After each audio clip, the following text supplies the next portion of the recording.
Arratsaldeon eta beti legez ondo etorriak izan zaitezte Sabino Arana Fundazioaren egoitza honetara.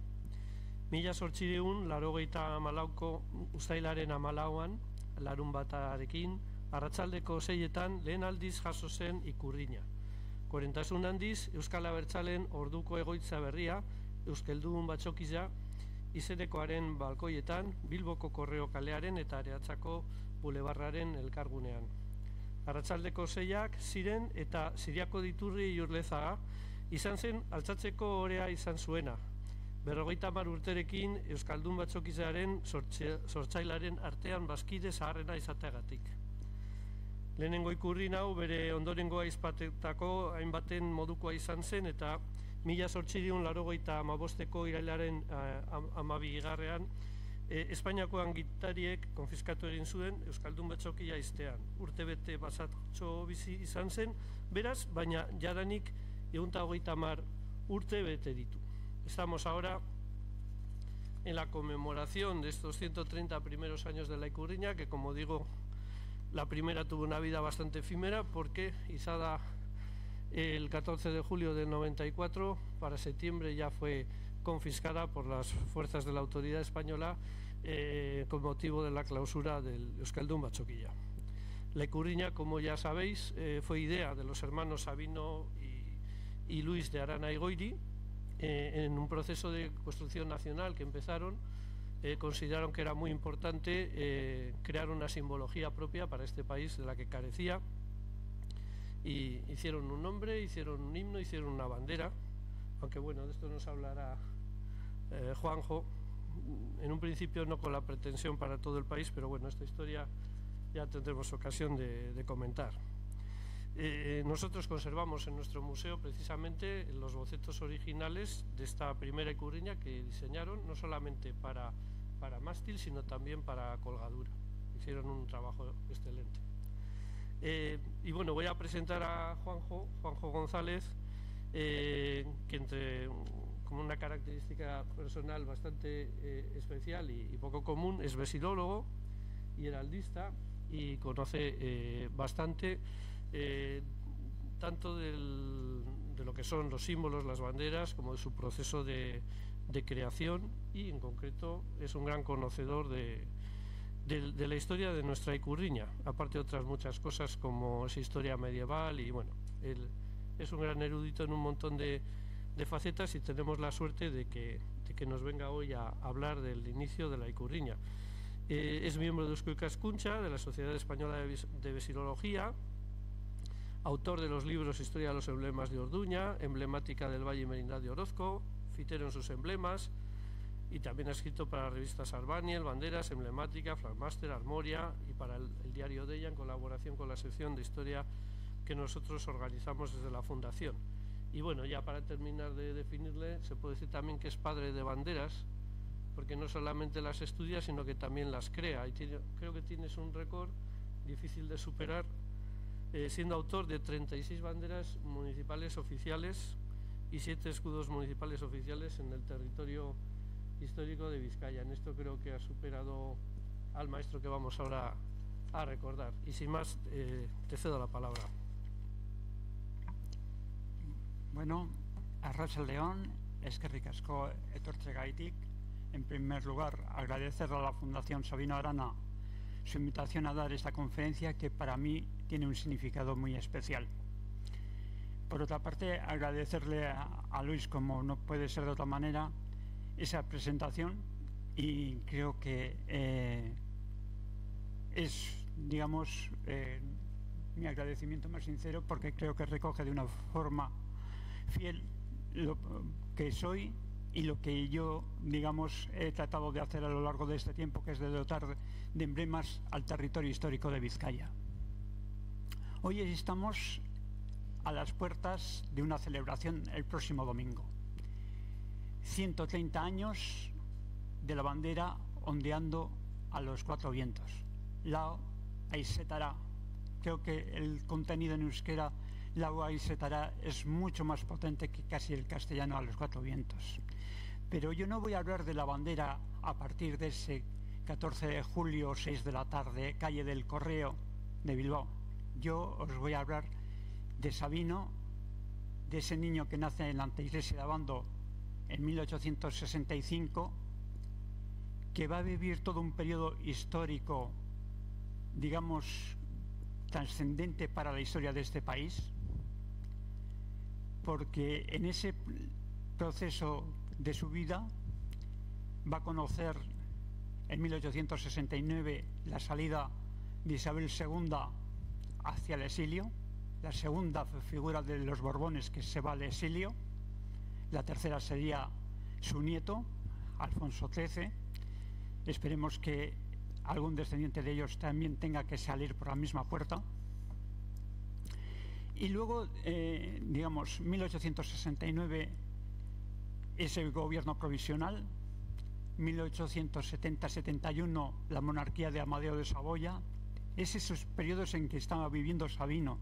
1872-1873 los comienzos de la insurrección, de la segunda insurrección carlista, que finalizará en 1876 con la pérdida del ejército carlista y por lo tanto en julio de 1876 con la derogación de los fueros total, ya no como había quedado parcialmente mutilados en el año 1839, sino ya el proceso, digamos, aquí se ha terminado la historia, el foralismo, los fueros desaparecen y queda ese espíritu de derrota, ya no solamente en el bando carlista, sino en aquellos fueristas que pensaban que combatiendo en el bando liberal iban a salvar los muebles, y al final el señor Cánovas del Castillo, como ya había proclamado en un decreto de movilización de tropas en agosto de 1875, lo que pretendía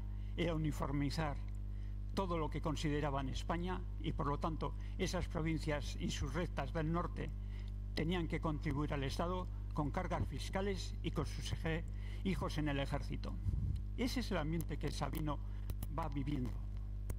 Ese Sabino que va a estar en 1873-1876 en el exilio.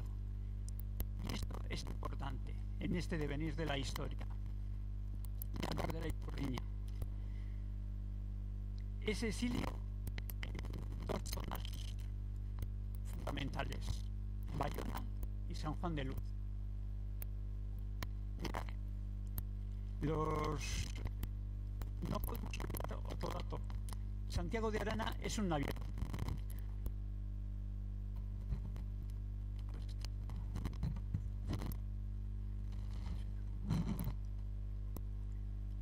A ver, bien. Santiago de Arana es un naviero. Hay algo que es importante. Si toda persona que se ha relacionado con temas de la mar sabe que poco más o menos en esta casa ha tenido que haber láminas, libros de banderas.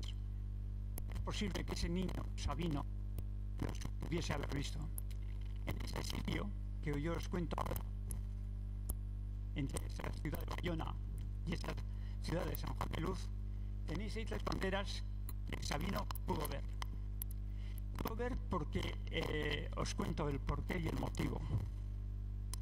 Tenemos un concepto muchas veces de que las banderas están en los cuarteles, están en los barcos, están en edificios públicos, pero hay un lugar que se olvida muchas veces que también están en edificios religiosos, catedrales, iglesias, basílicas, conventos, porque da la casualidad de que a la vuelta de la batalla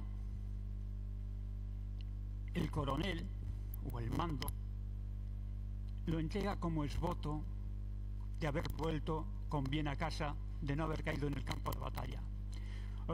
Si queréis una referencia más de esto, os puedo decir que, por ejemplo, en el año 1860, cuando los tercios vascongados regresan de la guerra de África, acaba una bandera en la Basílica de Begoña, de Loyola.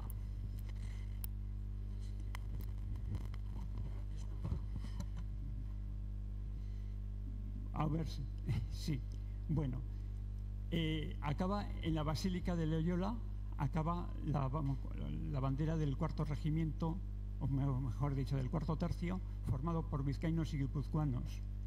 La del Tercio Alavés acaba en la Colegiata de Santa María, la que se convertirá con el tiempo en la Catedral de Vitoria. Ahí tenéis exactamente la bandera de Labur. Es lógico que pudiese acabar en la Catedral de Bayona perfectamente, de Santa María, que es la que es verde con esa cruz blanca que es general a todas las banderas francesas. Y luego una que es idéntica a la Icurriña o muy parecida es el regimiento francés Lavalier, que es el nombre de su coronel, uno de los primeros coroneles, porque después en el tiempo acabará con otro nombre que es el regimiento de Scars. Ha variado de coronel, ha cambiado. Y luego tenemos la bandera más curiosa, la azul, con esas llamas ondeadas rojas, que es la de Jean-Philippe de Velà, que es el regimiento que él recluta entre los vascos al servicio de Luis XV en el año 1745 y está en uso hasta 1747. En 1747 este regimiento recibe el nombramiento de Royal y varía su diseño de bandera. Por lo tanto, estas tres banderas Sabino en su niñez, en ese exilio bayonés o de San Juan de Luz, las puedo ver perfectamente. De hecho, yo creo que la bandera del regimiento de voluntarios cántabros de Jean-Philippe de Velà acabó en esa iglesia de San Juan, en San Juan de Luz.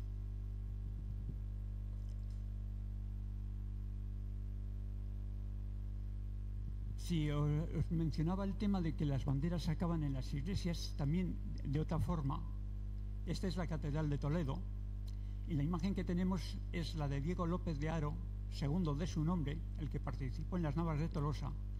Es una estatua de finales del siglo XV, de estilo gótico, y como veis, a su izquierda tiene una bandera, es una bandera árabe que suponemos que la original, la que él entrega a la catedral en fecha próxima a la batalla, sería de tela, pero claro, el tiempo no conserva las telas, se deterioran con mucha facilidad y evidentemente hubo un intento de reproducirla.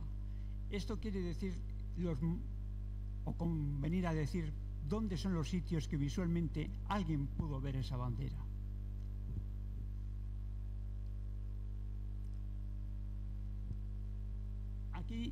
Aquí tenemos la Unión Vasco-Navarra. En la edición de agosto de 1880 recoge una carta de un sujeto que suponemos navarro, firma solamente con sus iniciales, no hemos podido dar, digamos, quién es el sujeto en concreto, donde dice que el gobernador civil, el día de San Ignacio, ha prohibido a la sociedad de Euskal Herria izar la bandera, su bandera, en su balcón. Es, digamos, y da una prolijo detalle de cómo es esta bandera. Alguien puede pensar,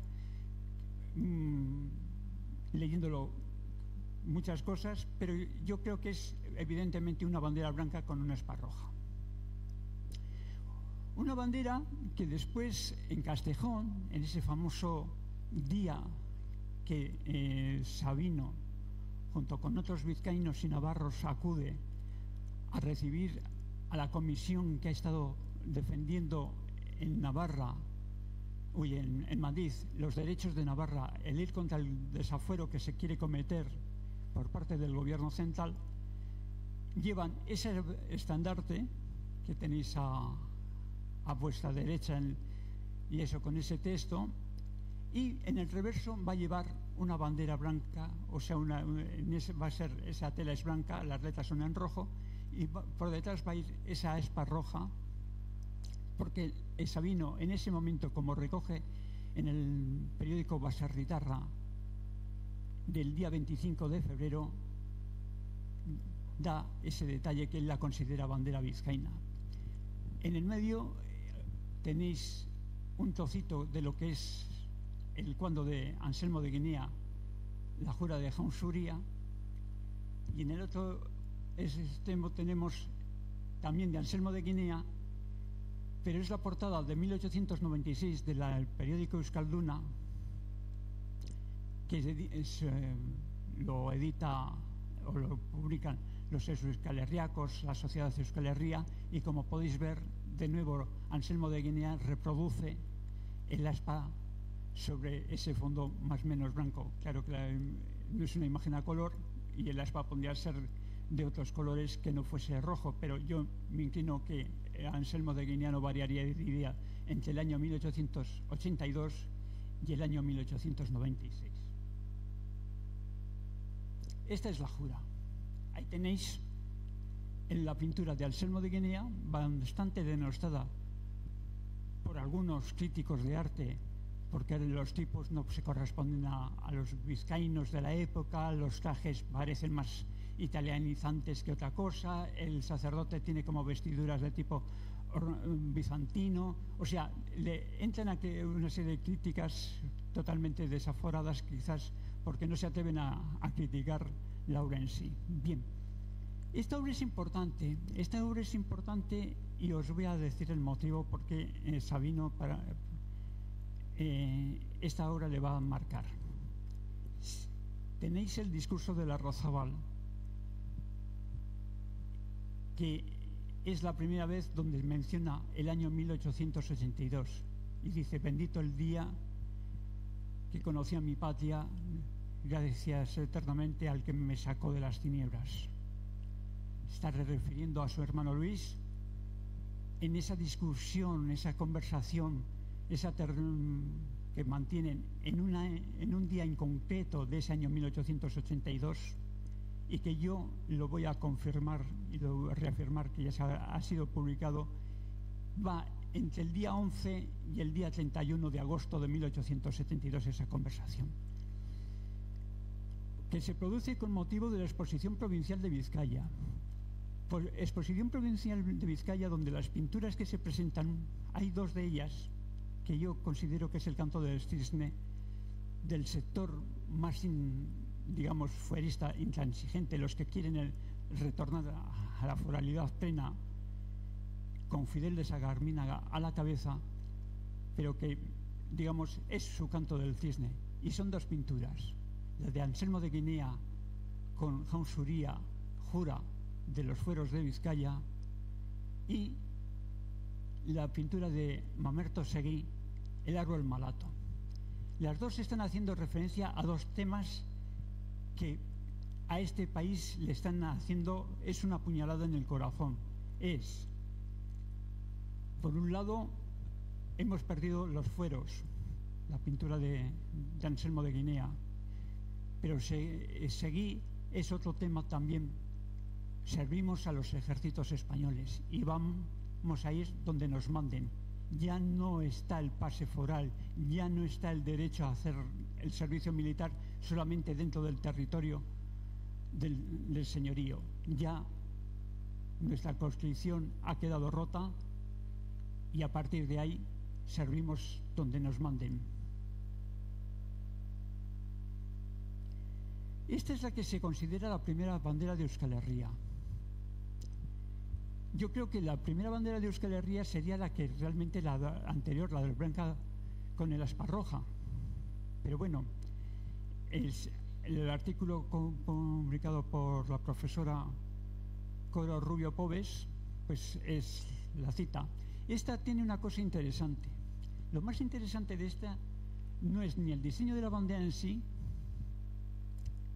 ni digamos otros pequeños detalles, no, sino las corbatas que adornan esa bandera, que dicen, porque nos indican un tema muy interesante para nosotros, que es identifica los colores de cada territorio de Hegoalde con su color. Vizcaya el blanco, Álava el verde, Guipúzcoa el azul y Navarra el rojo. Es la primera vez que alguien dice que Navarra tiene una bandera roja. Estamos hablando que Navarra aprobará su bandera de mano de gente afín al nacionalismo vasco en 1910. O sea, esto es de 1881. Ese color rojo ya está presente en la mentalidad del país. Y esta es otra de las banderas que está en ese tiempo vivencial, digamos, de Sabino.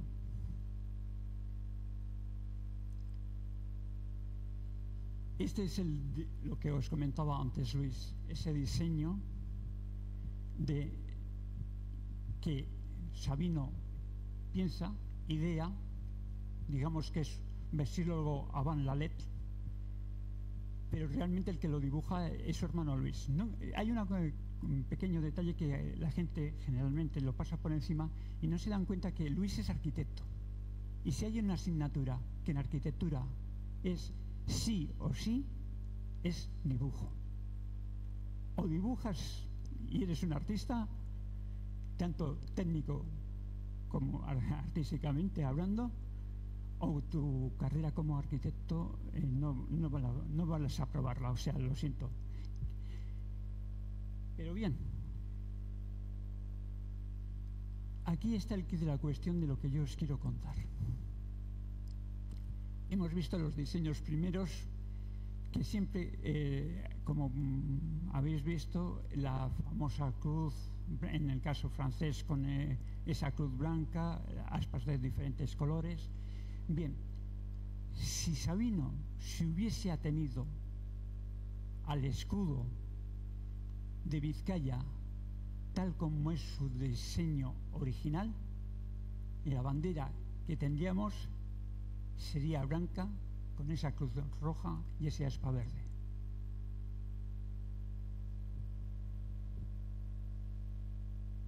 En cambio,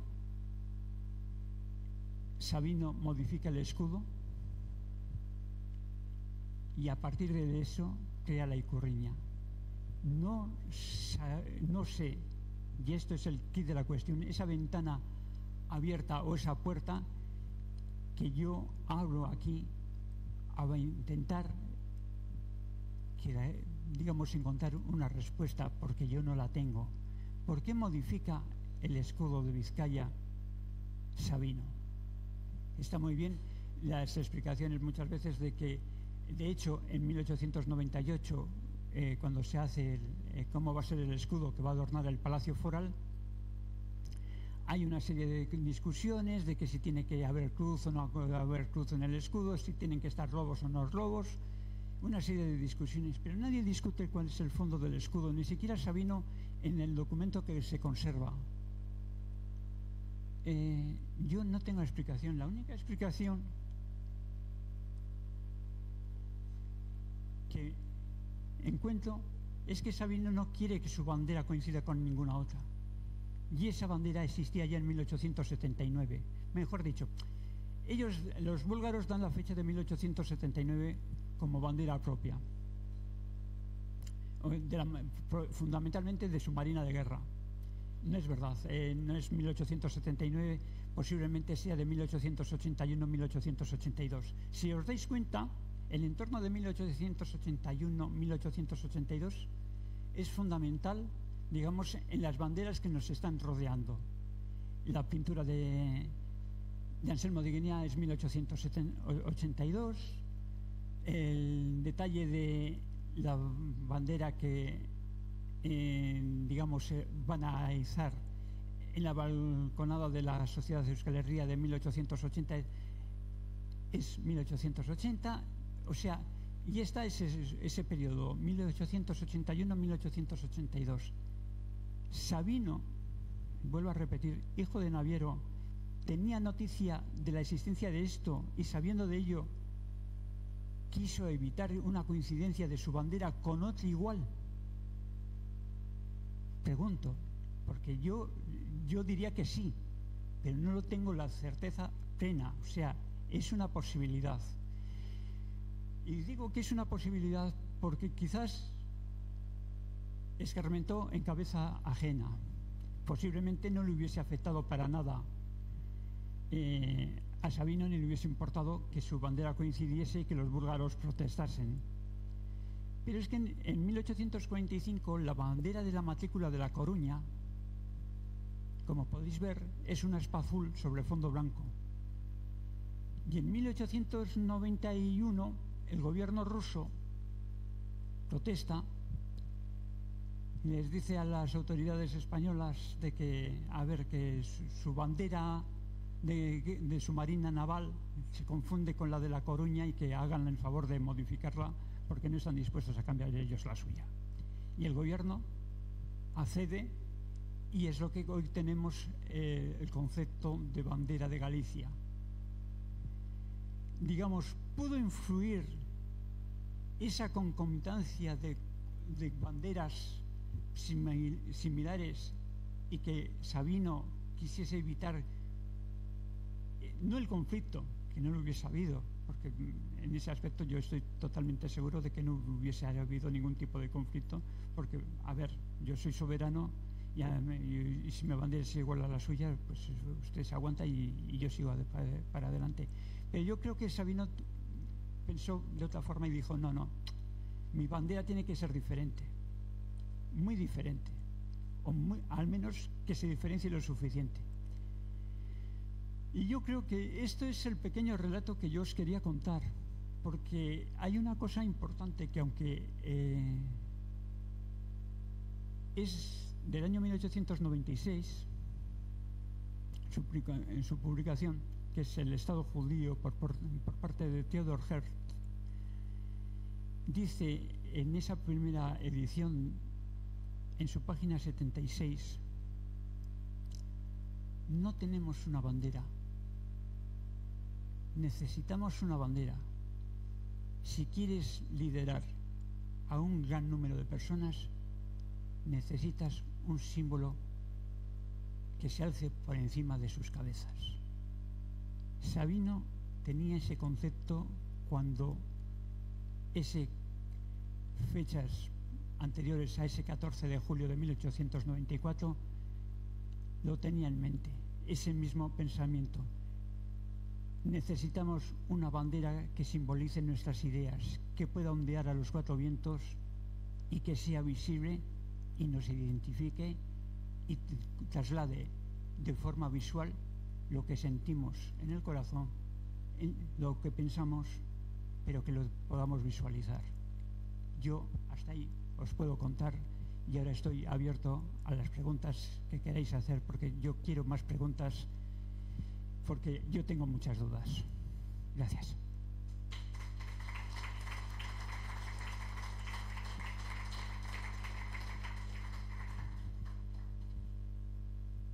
Es que recasco, Juanjo.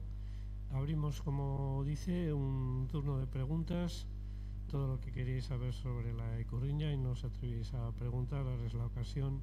Tenemos aquí un gran experto para iniciar un debate que puede ser tanto como sobre la propia bandera, como la importancia que tienen los símbolos, como acaba de comentar, en todo tipo de procesos sociales y nacionales.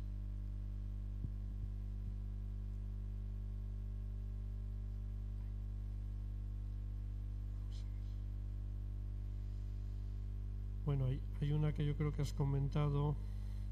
Plantean, hay quien defiende que la Ikurriña se hizo por primera vez en Castejón. ¿Qué hay de cierto en ello? Sí. Sí. Bueno, no. Lo que se hizo en Castejón es ese estandarte que lleva por una parte unas frases en euskera y castellano y en el reverso el aspa roja. Es lo que hay en Castellón. La Ikurriña no se crea hasta en los días anteriores al 14 de julio. Yo posiblemente, sin temor a equivocarme, y dado que hay, digamos, aunque es relativamente sencillo de confeccionarla, llevaría un tiempo. Por lo tanto, entre la idea que se le ocurre a Sabino, el dibujo que le hace al mismo tiempo Luis, pues vamos a suponer que fue en las últimas semanas de junio. Igual en torno pues el 24, vamos a decir 24 de junio, para poderla encargar y tenerla confeccionada para poder realizar ese sábado a las 6 de la tarde de ese 14 de julio. Y entonces no, hasta el mes de junio, julio no existe la Ikurriña. Por lo tanto, todo lo que se pueda haber visto como banderas antes de esa fecha no son la Ikurriña. Es más, hay otro detalle importante. Sabino nunca habla de la Ikurriña como tal. Habla siempre de la Ikurriña vizcaína, la bandera vizcaína. Cuando habla en vizcaíno, o sea, en castellano, dice bandera vizcaína. Y cuando habla en euskera, Bizkaitarra Ikurrin.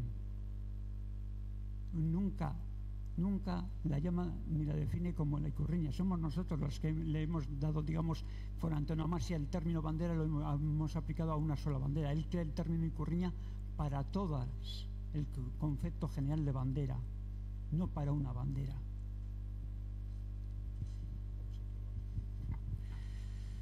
Otra pregunta que tenemos aquí: ¿cuál fue la clave de su éxito para que se convirtiera en la bandera de todas y todos los vascos? Bueno, buena pregunta. Quizás porque, digamos, es un diseño que, aunque parezca mentira, aunque se parezca, y de hecho hemos visto que el regimiento de Lavalier tiene una bandera idéntica, por decirlo de alguna forma, el éxito de esta yo creo que depende de los propios habitantes de este país. Se vieron reflejada en ella. Mirar, yo cuando creo una bandera para un municipio, de hecho está aquí el alcalde de Murueta, que es, digamos, una de mis últimas creaciones, yo siempre me pongo en la piel de las personas a las que voy a tratar de representar con esa bandera. ¿Cuál es el éxito de una bandera? Que la gente para la cual está destinada se refleje en ella.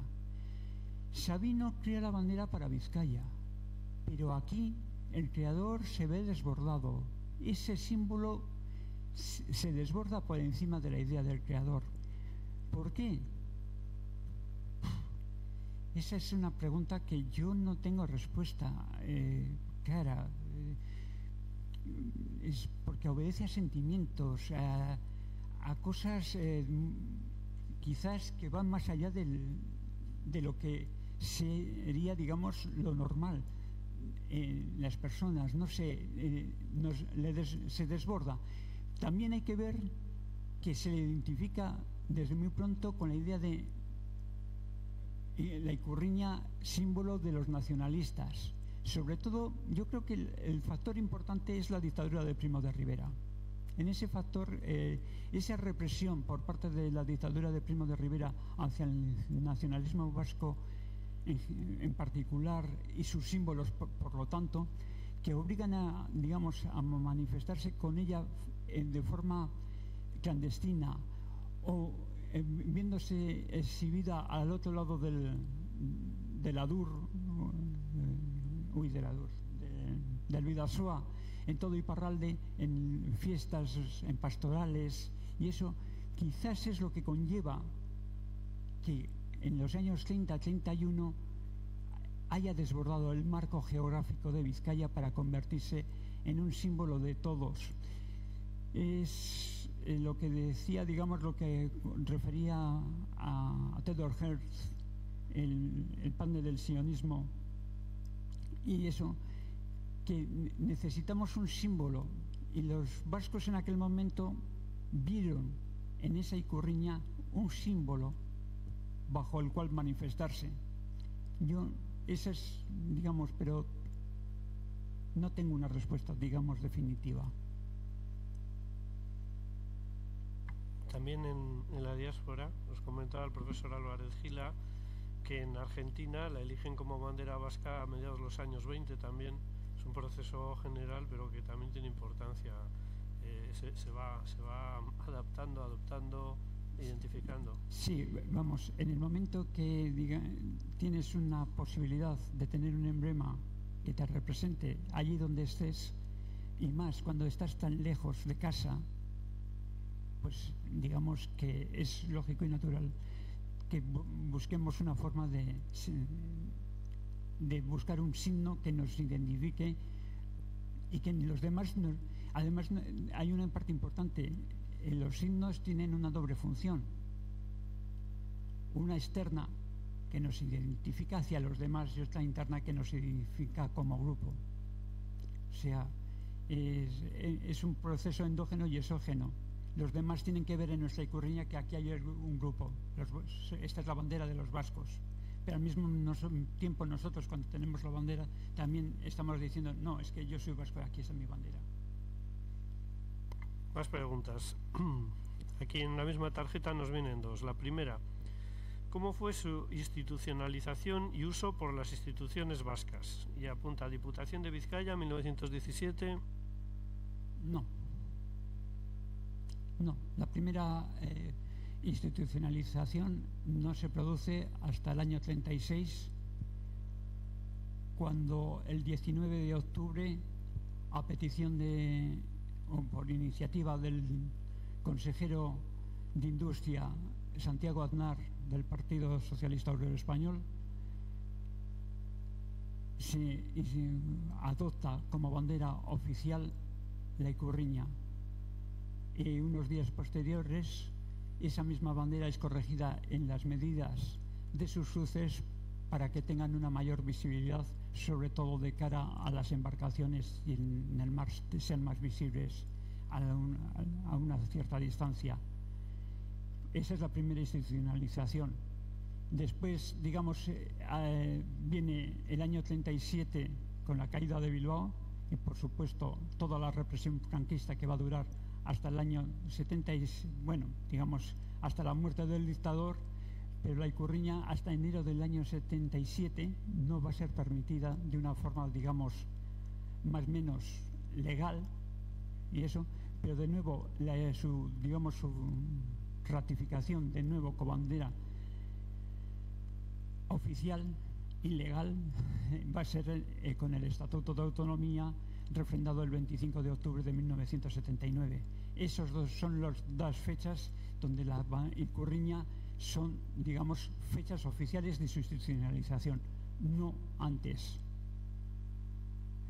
Todos los demás usos son usos semioficiales, situaciones más o menos de legalidad, pero en el margen de la utilización de los ayuntamientos en el año 77, 78, 79 se van adoptando poniendo las banderas, pero digamos no hay una ley que lo digamos que la autorice al 100%.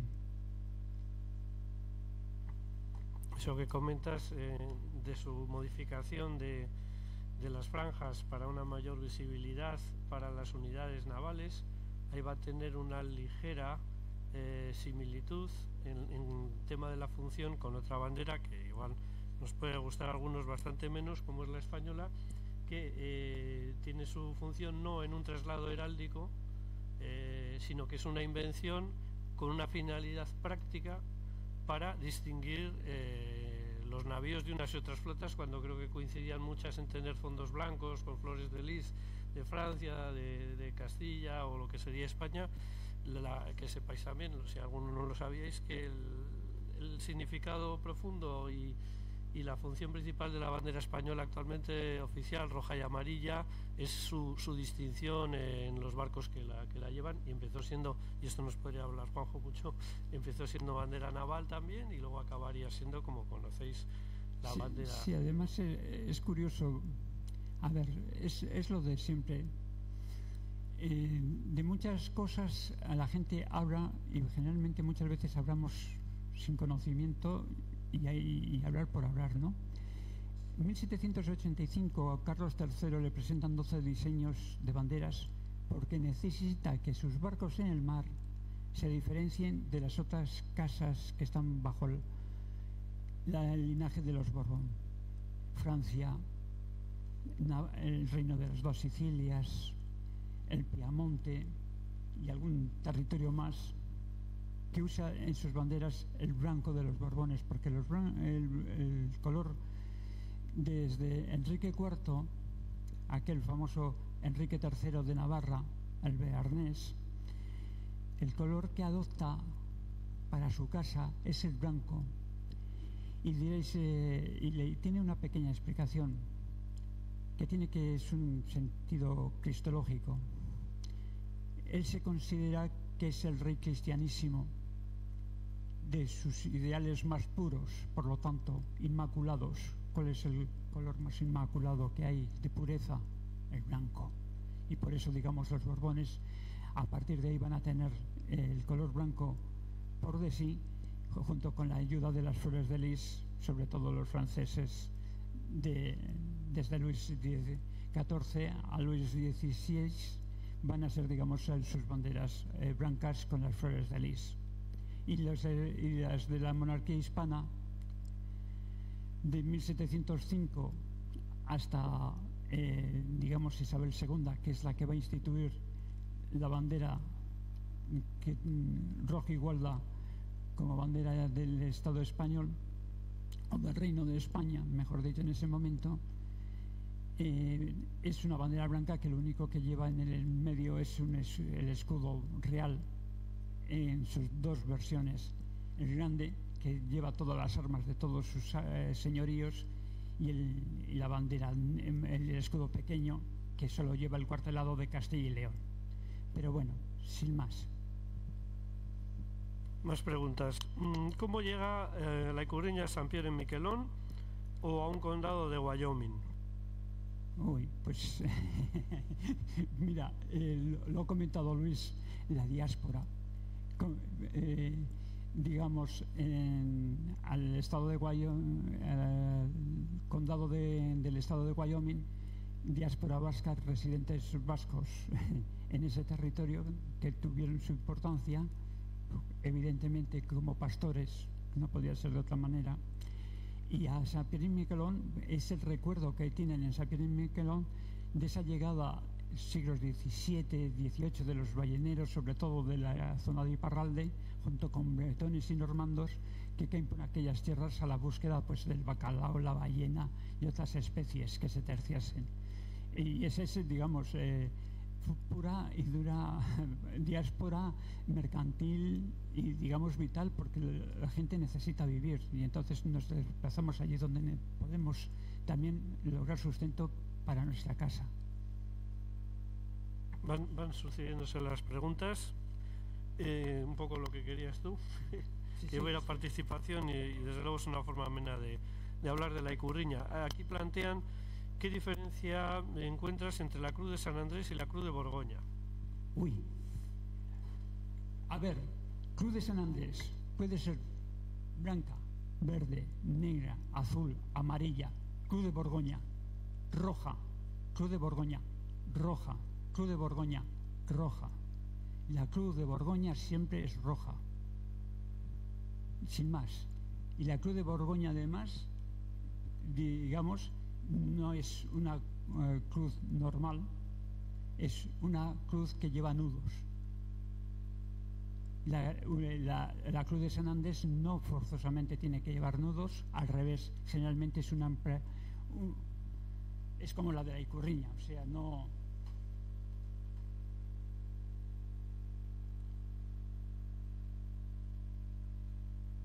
Ahí tenéis, o sea, ¿lo veis? No, se ha ido la imagen. Ahora, bueno, el aspa, como veis en este caso, es azul y es una Cruz de San Andrés. No es. Vamos a ver si.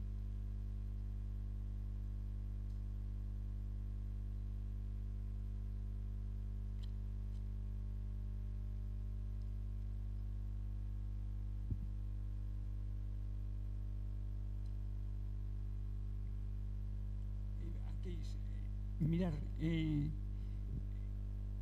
esta que es la bandera de Bulgaria, es una Cruz de San Andrés verde, coincide con la Ikurriña, y lo que lleva en la otra cruz es una Cruz de San Jorge, es roja, igual que los ingleses. Si quitásemos el aspa blanca, el aspa verde de esa bandera, tendríamos la bandera inglesa. Daros cuenta, esto es un tema que, digamos, cada vez se estudia menos y del cual se habla cada vez menos, pero yo os quiero dar unas pequeñas pistas. En el pensamiento emblemático cristiano, las banderas con sus colores tienen significados diferentes. Si veis una cruz negra, que generalmente asociaríamos al luto, no solamente tiene ese sentido, tiene dos más. Es el de humildad, es del sacrificio. Si vemos una cruz azul, generalmente tenemos una bandera que está haciendo referencia al espíritu mariano, a la Virgen, la exaltación de la Virgen. Si la vemos de color verde, nos está hablando de la esperanza en la resurrección, la esperanza en otra vida. Si la vemos en color rojo, generalmente significa el martirio, el verter la sangre por nuestra fe. O sea, cada color nos indica una cosa. Eso lo hemos ido perdiendo, el conocimiento es cada vez menor de ello, y entonces nos parecen que todas las cruces son iguales, pero es lo de siempre. Cuando vamos a visitar una iglesia románica, esos pórticos y demás, con todas esas columnas, todas esas figuras, y vamos con un experto, nos va dando detalles que nosotros normalmente no veríamos más que, pues qué bonito, tal, pero ¿qué nos está contando esto? Hay un relato, hay una transmisión de mensaje, que es la finalidad que tenían en ese mundo románico, y en el gótico esas imágenes tienen una finalidad didáctica también.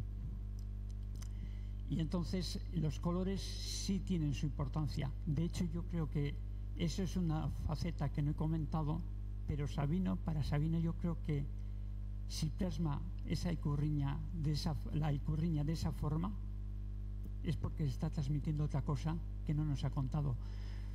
Porque por mucho que nos cuenta, sobre todo en su sainete, la bandera fenicia, que está satirizando, digamos, a los euskal-herriacos, en particular la figura de Ramón de la Sota, yo creo que ahí está vertiendo, en esa creación de la bandera no nos está contando todo. Yo creo que hay otro trasfondo, pero como yo no tengo pruebas, ahí me quedo. Pero dejo abierto esa posibilidad de que alguien más pueda dar con algún detalle que desvele el velo de Isis. No puedo, no tengo datos. Sin datos fehacientes, no, lo único sería elucubrar, y elucubrar, Juanjo, hoy por hoy no me gusta. Tenemos más preguntas. La bandera de Vizcaya, como forma, ¿no habrá pensado en la inglesa y a la vez ser única? A ver, siempre estamos con la más conocida. Es que, como os ponía... Vamos a ver.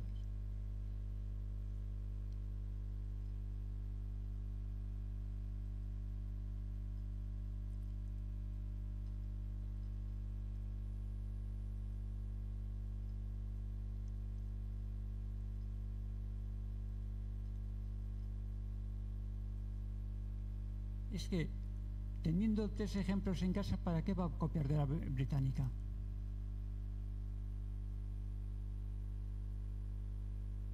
Pregunto, yo me hago la reflexión a mí mismo, no estoy preguntando a nadie en concreto. Si yo tengo los modelos en casa y sé cómo son las banderas que se han usado en mi país, ¿para qué voy a copiar la británica? Copio de lo mío. Copio la bandera de los voluntarios cántabros, copio la bandera del regimiento Lavalier, o copio la bandera de la GUR. O sea, el modelo, la estética es la misma. De hecho, la Lavalier es idéntica. Además, el regimiento de Lavalier, que no es un regimiento vasco, sí tiene una presencia durante las guerras que van a mantener los Borbones con España. Aunque son Borbones, pero hay conflictos, digamos, tanto a finales del 17 como durante el 18, cuando ya están los Borbones, hay conflictos, y ese regimiento Lavalier va a estar destinado en Bayona y en la frontera en diferentes momentos. Por lo tanto, es una posibilidad de que esa bandera, digamos, se quedase por el territorio. Por lo tanto, teniendo modelos en casa, yo, digamos, sí, que pudo inspirarse en la británica. Pues sí, pero es que no necesitaba ir a la británica, ya había modelos en casa. Aparte, este tema de la similitud con la bandera británica viene de muy lejos, porque ya le acusaron a Sota, en tiempo de Sabino, de llevar la Ikurriña en uno de sus yates, cuando realmente la que llevaba era un buque que tenía Sota, un yate de pabellón británico, llevaba la bandera británica. Pero aparte de eso, aquí hay un tema subyacente, y es como desde el nacionalismo estatalista, que no se reconoce como nacionalismo, llegan a pensar que los símbolos vienen dados y que no son inventados, y suelen decir, es que la Ikurriña es una invención, es que la Ikurriña es una copia. Digo, pero vamos a ver, si no hay ningún símbolo que no se haya inventado, pero eso ni siquiera se razona. Totalmente de acuerdo. Es más, pero yo ahí voy a discrepar de ti en una cosa. La bandera danesa, perdona, pero no es inventada. En el año 1219 la reciben del cielo. Y todos los niños daneses de sus escuelas entre los años 1849 hasta 1959 reciben durante 100 años en sus escuelas la enseñanza de que Dios les hizo entrega de su bandera en una batalla librada en el año 1219 contra los paganos estonios. O sea, la mitificación, el mito, y eso con las banderas también ocurre. De hecho, no es el único caso. Es más, yo creo que a Sabino también le pudo influir en la presencia de que su bandera tenía que llevar una cruz blanca. Y eso, cuando está en ese exilio de Bayona y acude al colegio de los padres palotinos, me parece ser, porque hay una leyenda de Bayona de que el 20 de agosto de 1451 apareció en el cielo una gran cruz blanca y los defensores ingleses de la ciudad se rindieron a las tropas del rey de Francia. Eso seguro que en las enseñanzas, lo mismo que los daneses enseñaban a sus niños que ellos habían recibido la bandera de manos de Dios, pues evidentemente los enseñantes franceses enseñarían a los niños de Bayona que una gran cruz blanca se les apareció en el cielo un 20 de agosto de 1451 y que ellos tenían que ser franceses, como no, evidentemente. Se nos acumulan las preguntas. Y yendo al mismo sitio, nos preguntan qué papel juega la Ikurriña en los pueblos vasco-franceses. Hombre, pues digamos que como son tan jacobinos y tan chauvinistas, pues yo creo que en muchos casos es una parte más de... yo creo que más que sentimiento es una cosa de folclore, ¿no? Queda bonita. La ponemos en el ayuntamiento, no han tenido ninguna pega, no sé hasta qué grado hay una identidad, porque de hecho se sienten demasiado franceses a día de hoy. De hecho, no tenéis más que ver las elecciones, es el reflejo, no hay un sentimiento, digamos, de pertenencia a un territorio mayor que hermanarse con las otras cuatro, no, lo ven como algo puramente, yo creo que vamos a decir que étnico, folclórico, no lo sé, no puedo ponerme eso, pero no les veo ese sentimiento porque no lo transmiten, digamos, a la hora de la verdad, cuando pueden demostrarlo en unas elecciones. Yo creo que el reflejo muchas veces palpable es cuál es el porcentaje de voto nacionalista o Abertzale y Iparralde, y la presencia de que sí, hay muchos ayuntamientos pero está junto con la francesa y sin ningún problema, y es más, desfilan con ella juntos. O sea, nunca ha habido una pugna entre las dos banderas, es una segunda bandera, no la consideran la primera. Esto igual ya lo sabes, pero yo he visto en Francia, es decir, en la República Francesa, el territorio vasco, una forma de colocar las banderas muy original, porque no hay preferencia de ninguna. Las ponen de forma triangular sobre el suelo, en tres mástiles, de forma que está la de la localidad, está la Ikurriña y está la francesa, a diferencia de el sistema de balcones, que la que está en el centro es la que tiene preferencia y a los lados las que tienen menos importancia. A mí me parece un sistema original bueno, eso lo sabes tú más claro.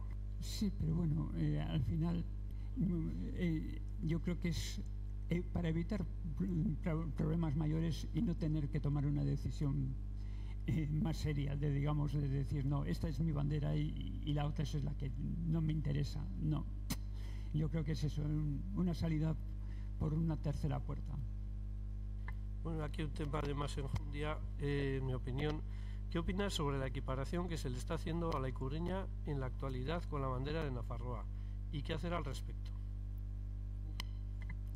A ver, yo considero que la bandera de Nafarroa es la bandera de un territorio, perfecto.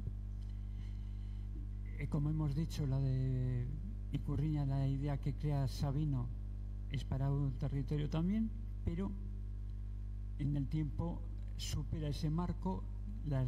Las gentes de todos los sitios de nuestro ámbito y sobre todo, como mencionábamos, esa diáspora donde se aunan de todos los territorios habidos y por haber, la toman como un emblema de representación vasca por encima de territorios particulares, por encima de Guipúzcoa, de Vizcaya, de Álava, de Guipúzcoa, de Navarra, de Subero-Asule, o sea, de Suberoa, de la Baja Navarra y de Lapurdi. Yo claramente es en esa, digamos, es el marco que tiene. Por lo tanto, considerar que la equiparación que algunos intentan hacer es el intento que siempre han tenido con otras banderas. Había una bandera que yo la definía como la bandera pirata, que era una de fondo negro con una aspa blanca y una cruz blanca, que también intentaron en su momento equipararla como bandera contra la Ikurriña. Es que siempre es la misma historia. No toleran la Ikurriña, no toleran el nombre de Euskadi. Euskal Herria es el término que les encanta, pero es el término que les encantaba también a los carlistas. En el fondo no son más que nietos de los carlistas que en el año 36-37 formaron en los ejércitos de Franco. Estos son sus nietos y tratan por todos los medios de, digamos, de despersonalizar a este país. Y por eso yo creo que la Ikurriña no solamente debería estar ondeando en todas partes, sino en cada rincón de nuestras casas. Más cuestiones, yo lo leo literalmente. ¿Por qué crea Sabino una bandera para Navarra existiendo ya la que tenía el Reino de Navarra? Y luego también dice, al igual que diseñó la Ikurriña abalconada, Sena Vizcaya diseñó también versiones para balcones de las banderas de los demás territorios. No, vamos a ver. Sabino no crea ninguna bandera para Navarra. La única bandera que crea Sabino, la única, es la que llamamos Ikurriña.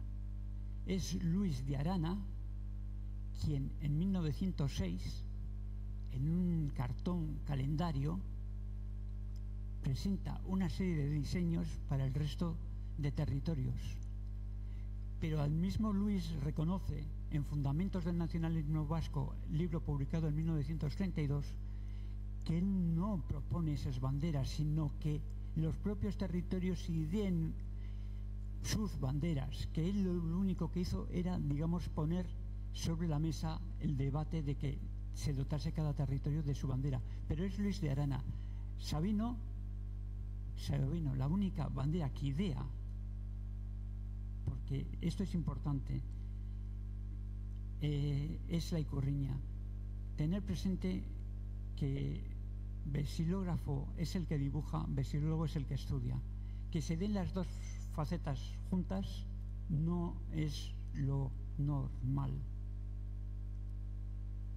Conozco numerosos vexilólogos en mi entorno y fuera de esto que son estudiosos, tienen publicaciones por doquier, pero como dibujantes tengo en particular un amigo que, vamos, dibujar una bandera ya, vamos, ni aunque se la des en papel cuadriculado y le digas, si no, no tienes que dibujar la Ikurriña, que bien sencilla es, no me entiendes, sería hasta incapaz de hacerlo y eso. Vexilógrafo es el que dibuja, vexilólogo es el que piensa, y en este caso os puedo garantizar que Sabino fue vexilólogo, pero no fue vexilógrafo. Y por supuesto, no creó banderas para ningún sitio. Luis sí las dibujó, pero con la intención de que cada territorio las hiciese, no que hiciese esas, sino que tomase la iniciativa de hacer una bandera que identificase esos territorios. Y ya os digo, esto lo hace en 1906 y en 1932 en Fundamentos del Nacionalismo Vasco lo vuelve a repetir, yo creo que por enésima vez, que él no había creado las banderas, que lo que había hecho era una idea para que, digamos, incitar a que los territorios adoptasen la suya propia en base a su historia. Bueno, Juanjo, comentaba antes que tienes un récord de banderas y vas a tener uno de preguntas, porque yo creo que es las conferencias en las que más preguntas se han hecho. Te voy a leer la última. ¿Qué factores han desencadenado la relación general de la Ikurriña solamente a la comunidad autónoma vasca, habiéndose creado para toda Euskadi? Yo creo que, a ver, una cosa es lo que oficialmente está establecido en ese marco de autonomía, en ese estatuto del 25 de octubre del 79, pero otra cosa es que hay ayuntamientos en Navarra y, como hemos dicho, en Iparralde, donde ondea la Ikurriña. O sea, lo que pasa es que en Navarra hay una polémica eterna fomentada tanto por la derecha como por la izquierda española, sin ningún, digamos, tipo y eso, que es de que la Ikurriña no tiene que ondear porque no es una bandera de Navarra, y defienden una Navarra a machacamartillo, pero sí, una bandera, o sea, una Navarra española. Ni siquiera propongan un reino de Navarra independiente, porque, digamos, tan navarristas que son, que vuelvan a ser un reino, que vuelvan a tener unas cortes con sede en Pamplona o en la vieja Iruña. Pero y digamos eso, allí donde hay ayuntamientos que, pese a la persecución por parte de las instituciones de la propia gobierno de Navarra en algún caso, y de partidos políticos denunciando la presencia de la bandera en algún ayuntamiento, pues en algunos, pese a todo, ondea en Navarra. Y en Iparralde, ya os digo, en el ayuntamiento que no ondea es porque no quieren, pero es un tema, digamos, que es diferente. Iparralde no la ven como una bandera política, no hay un sentimiento político que la vincule quizás en los últimos tiempos alguno, pero yo creo que es eso, la admiten más porque es parte del folclore, es la bandera que hemos visto en las pastorales, en los partidos de pelota, en el ayuntamiento, en el desfile del grupo de danzas. No hay una identificación, digamos, más allá de ser meramente, digamos, algo cultural vasco, pero no pasa, no dan el salto, digamos, a la identificación política. Esto viene a ser lo que vino a suceder con digamos, la sociedad Euskal Herria y la figura de Fidel de Sagarminaga, que quizás antes lo tenía que haber dicho.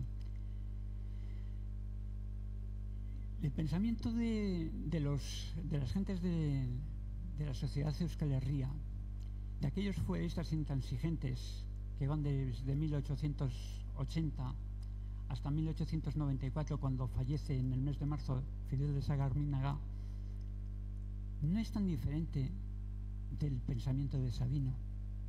Lo que le va a diferenciar a Sabino, el gran paso que va a dar Sabino, no es siquiera que la creación de la Ikurriña,